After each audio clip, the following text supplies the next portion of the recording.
Share ko na lang din, meron kami actually mini interaction ni Ken while we're shooting. Nag-assist kasi ako sa director, so ako yung nagsasabi na parang, sir, usog ka dito, ganyan-ganyan.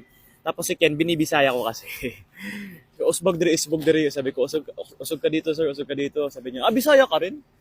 Sabi ko, yes, sir, Bisaya po ako.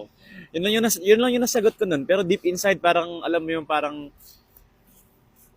humihiyaw ka na sa loob kasi parang, shit, nagkaroon kayo ng mini interaction.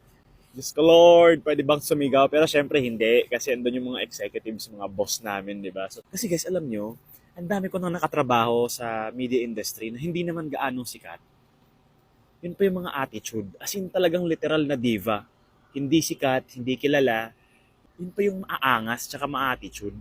Pero sila, alam mo yung nandun na sila sa peak ng career nila, alam mong stars na talaga sila, hindi mo talaga mararamdaman that they're feeling it. At hindi mo talaga mararamdaman